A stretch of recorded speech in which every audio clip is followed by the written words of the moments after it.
자, 안녕하세요. 자, 금융정보 관련해서 일반인들이 알기 어려운 전문 내용을 쉽게 전달해 드리는 청세롬입니다.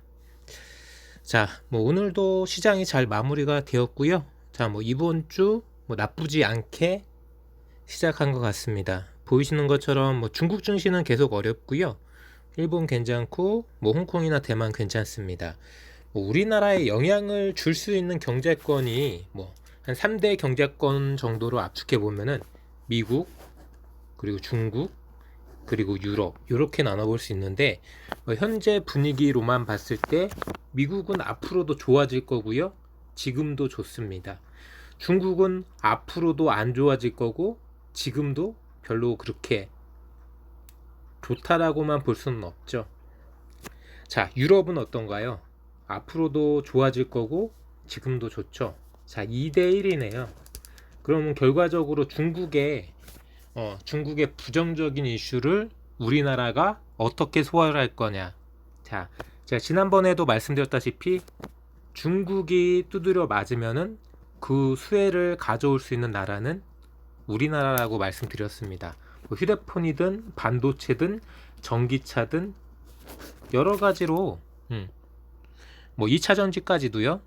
여러 가지로 중국이 견제를 받고 글로벌 공급망에서 탈락되면은 그 빈자리를 메꿀 수 있는 거의 유일한 나라가 한국이라고 보시면 되시고요. 예전에도 그랬고 지금도 그렇고 있고 앞으로도 그럴 겁니다. 날파리가 하나 지나가고 잡았습니다. 자, 이렇게 미국, 중국, 유럽에 대해서 우리가 어떤 영향을 주고받을 수 있을지 한번 짚어봤고요. 자, 살짝 전반적으로도 그렇고요. 지금 분위기로도 달러 강세 이야기가 나오고 있죠. 자, 달러 강세 이야기를 이런 분위기를 만든다는 것 자체가 테이퍼링 자락을 깐다고 볼 수는 있지만 빨라야 제가 9월 10월이라고 분명히 말씀드렸고요. 자, 18일 날 FOMC 관련해서 언급이 나올 거고 우리 증시에 영향을 줄 텐데, 별다른 이야기가 없이 하나마나한 이야기가 나온다면 호재입니다. 명확하게 방향성을 통화정책을 긴축하는 쪽으로 언급하지 않는다면 무조건 호재인 거고요. 만에 하나 약간 부담을 감수하면서 그렇게 나온다면은 살짝 시장이 출렁거릴 수 있지만 그럴 가능성은 크지 않다라고 보고요. 자, 유가는 다시 71달러 우려가 되는 방향으로 지금 나아가고 있는 거죠. 국제 금값, 구리값은 그래도 안정. 자, 우리 지수 코스피는 살짝의 부침이 있긴 했지만 그래도 최고가를 다시 찍어줬고요. 물론 삼성전자가 지지부진한 상태에서 이 정도라도 최고가를 찍어주는 게 감지덕지. 자, 코스닥은 이제는 코앞이네요. 1000포인트가 다시. 자, 10년 넘게 20년 넘게 재탈환했던 그 코스닥 1000포인트가 너무 쉽게 5월달에 밀렸고요. 자, 다시 이 6월달에 1000포인트를 돌파하고 어디까지 코스닥의 퍼포먼스를 보여줄지 결과적으로 물음표는 지금 달려 있는 거지만 느낌표는 하반기 때 정점을 찍을 거라고 저는 생각합니다. 아직 갈 길이 멀다는 거죠. 국내 증시로 이렇게 딱 보시면은 선물도 나쁘지 않고요. 코스피, 코스닥 지수 자체 모두 다 나쁘지 않습니다. 다만 수급은 외국인들이 조금 약간 매물대를 내놓고 있고, 코스피는 기관도 같이 매물, 코스닥은 기관은 조금 사주는 분위기. 그럴 수밖에 없는 게, 오늘 같은 경우에는 거의 셀트리온이 하드케어 했다라고 보시면 되시고요. 인기 검색은 한번 볼까요? 쌍방울, 제가 클릭을 잘못했고요. 쌍방울 볼 기업은 아니고 카카오, 셀트리온, 네이버, 디지털 조선이나 이런 경우에는 어떤 이슈가 있는지 모르겠지만 개인적인 개별 이슈로 날아가는 부분이라고 생각하시면 되시고요. 뭐 LG전자는 좋을 수밖에 없는 그런 모멘텀. 자, 현대로템 최근에 이제 철도 관련해서 뭐 딱히 이거다라고 명확하게 방점이 찍어주는 건 아닌데 이쪽으로 분위기가 좀 만들어지고 있는 거는 맞습니다. 뭐 진원생명과학도 뭐 백신, 바이오 이쪽 신약 개발 쪽으로 봐주셔야 되시고요. 자, 셀트리온 헬스케어 같은 경우에는 제가 따로 한번 말씀드리겠지만 거의 뭐 오늘 시장에 셀트리온, 카카오, 네이버가 히어로였다고 생각하시면 되시고요. 뭐 삼성이 0.6% 떨어지는 하이닉스도 떨어졌습니다. 이런 시장에서 자, 나름대로 시장을 버티고 코스닥 같은 경우에는 상승시켜준 원인이 셀트리온의 활약이라고 볼 수 있고요.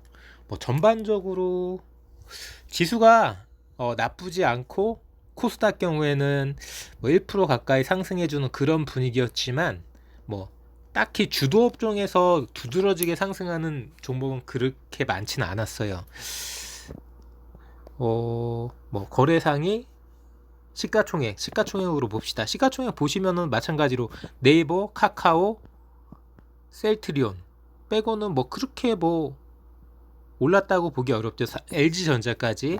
나머지는 뭐 삼성물산도, 포스코도, 기아차도, 현대차도, 뭐 LG화학도, 삼성, 하이닉스도 안 좋았죠.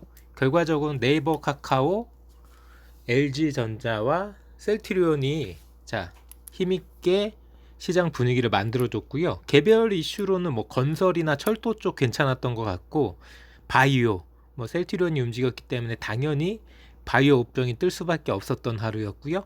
인터넷, 네이버, 카카오의 인터넷 전반적으로 뭐 CBDC든 이런 쪽으로 다 조금 개별 이슈가 있었지 않았나 이런 하루였고요. 뭐 안타깝게도 제가 추천했던 종목들은 오늘은 날이 아니었던 것 같습니다. 보시는 것처럼 AD칩스도 IA도 바이넥스도 1, 2% 정도 다 조정을 받은 하루였고요. 위쪽에 보이시는 뭐 LG전자, 신세계 INC 같은 경우에는 지금 뭐 중국 소비 관련해서 살짝 뭐 광군제 비슷한 날이 다가온다 해서 이런 퍼포먼스가 보여지는 걸로 느껴지고요. 카카오도 네이버도 뭐 어차피 이거는 뭐 앞으로 뭐 4차 산업혁명 여러 가지 뭐 AI 뭐 다양하게 표현할 수 있지만 결국은 플랫폼이죠.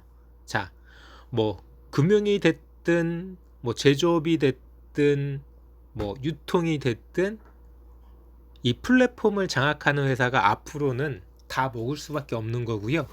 그 인터넷 쪽에서는 우리나라의 플랫폼을 장악한 회사는 뭐 해외는 구글이겠지만 우리나라는 이 두 기업 카카오와 네이버죠. 뭐 최근에 뭐 구글이 우리나라에서 이제 앞으로는 뭐 검색만 하고 이런 어플 시장에만 저기 하는 게 아니라 뉴스 시장에도 진출하겠다라고 해서 지금 카카오하고 네이버가 긴장하고 있는데 과연 네이버와 카카오가 양분하고 있는 이런 포털 뉴스 검색에서 구글이 힘을 쓸 수 있을지 저는 물음표라고 생각하고요. 앞으로도 네이버랑 카카오는 뭐 형님 먼저 아우 먼저 이러면서 서로 간의 시너지를 어떻게 보면 주고받는 거죠. 경쟁, 라이벌 구도라기보다는 서로 같이 윈윈하는 그렇게 올라가는 그런 퍼포먼스를 보여줄 것 같고요.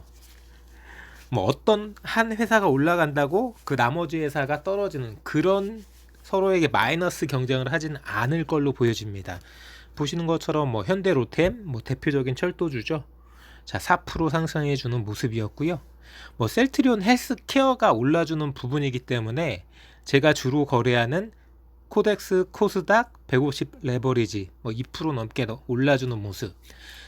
뭐 여담으로 뭐 살짝 말씀드리면은 이 코스닥 150 레버리지 ETF 상품 같은 경우에는 뭐 워낙에 거래량도 많고 워낙에 가격 변동도 위아래로 많이 움직이기 때문에 뭐 종목이 딱히 투자할 종목이 없다라고 싶으신 분들은 단기적으로 얼마든지 거래해 보실 수 있는 그런 업종이라고 생각하시면 되시고요. 지금 이 업종도 이 업종이 아니라 이 ETF 상품도 바닥권이에요. 바닥권. 뭐 차트 한번 보여드릴게요. 자, 주봉상 보시면 이런 자리죠. 자, 빵 떠가지고 상승했다가 5월 달에 저 장대 음봉을 맞고 쭉 가라앉아서 바닥에서 횡보하면서 살짝 고개를 드는 느낌. 일봉으로 보시면은 이런 자리죠. 이렇게 떨어진 자리. ETF 상품이지만 이런 자리라면은 종목도 마찬가지입니다. 그 섹터의 그 종목이 정말 말도 안 되는 종목이고 사양 산업이 아닌 이상 이런 자리라면은 부담 없이 매수해 볼 수 있는 거죠.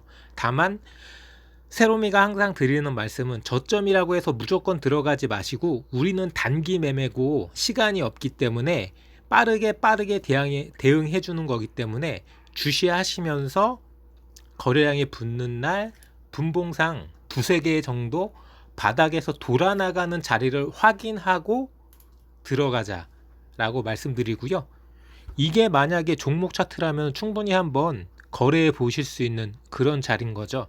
차트 공부하시는 분들은 요런 저점 자리 한번 잘 주목해 보시고요. 자, 다시 전반적으로 말씀드리면은 바이넥스는 오늘도 40만 주 정도밖에 거래가 안 되면서 다시 21,500원으로 하락, AD칩스도 90만 주 정도 거래량으로 1,165원까지 하락, IA는 400만 주, 제가 이 종목 600만 주 이상, 800만 주, 1000만 주 이상 터질 때 슈팅 나온다고 했죠.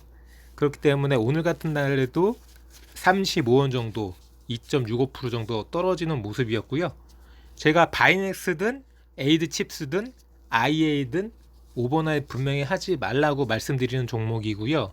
자, 이렇게 떨어져 준다면은 땡큐죠. 어차피 가격이 낮으면 낮을수록 한 주라도 더 살 수 있고 퍼포먼스가 나올 때 조금 더 그 퍼포먼스가 더 높아지고 3% 오를 게 5%, 5% 오를 게 8%, 10% 먹을 자리가 더 크게 남아있는 거기 때문에 전혀 나쁘다고 전혀 실망하실 필요가 없습니다. 물론 고점에 물려 계신 분들은 당연히 감당하셔야 되죠.